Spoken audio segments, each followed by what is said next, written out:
ആലിബാബയിൽ നിന്നും പർച്ചേസ് ചെയ്ത ഞങ്ങളുടെ ഒരു അനുഭവമാണ് ഈ വീഡിയോയിലൂടെ നിങ്ങളുമായി ഷെയർ ചെയ്യുവാൻ ആഗ്രഹിക്കുന്നത്. ഇൻ്റർനാഷണലി യൂസ് ചെയ്യാൻ പറ്റുന്ന വിസ അല്ലെങ്കിൽ മാസ്റ്റർ കാർഡിൻ്റെ ഡെബിറ്റ് അല്ലെങ്കിൽ ക്രെഡിറ്റ് കാർഡ് ഉപയോഗിച്ച് നമുക്ക് ആലിബാബയിൽ നിന്നും പർച്ചേസ് ചെയ്യാം. ഞങ്ങൾ വാങ്ങിച്ചപ്പോൾ ഫ്രീ ഷിപ്പിംഗ് ഉണ്ടായിരുന്നതുകൊണ്ട് പ്രോഡക്റ്റിൻ്റെ വില മാത്രം കൊടുത്താൽ മതിയായിരുന്നു. ചിലപ്പോൾ ആലിബാബയിൽ നിന്നും ഇങ്ങനെയുള്ള ഓഫറുകൾ വരാറുണ്ട്. പ്രോഡക്റ്റ് പർച്ചേസ് ചെയ്യുമ്പോൾ പല കാര്യങ്ങൾ നമ്മൾ ശ്രദ്ധിക്കേണ്ടതായിട്ടുണ്ട്. ഡ്യൂപ്ലിക്കേറ്റ് ആയിട്ടുള്ള പല പ്രോഡക്റ്റുകളും സൈറ്റിലുണ്ട്. അത് വാങ്ങാതിരിക്കുന്നതാണ് നല്ലത്.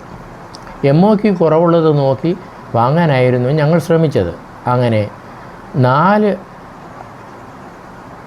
സ്റ്റാർസിന് മുകളിൽ റേറ്റിംഗ് ഉള്ള ഒരു വാച്ചാണ് വാങ്ങിയത്. പ്രോഡക്റ്റ് കൺഫർമേഷൻ എല്ലാം വന്നു. പക്ഷേ പ്രോഡക്റ്റ് വീട്ടിൽ എത്തിയപ്പോഴേക്കും 1 മാസം ആയിരുന്നു. എന്നാലും 800 രൂപയ്ക്ക് വാങ്ങിയ വാച്ച് വലിയ കുഴപ്പമില്ലായിരുന്നു.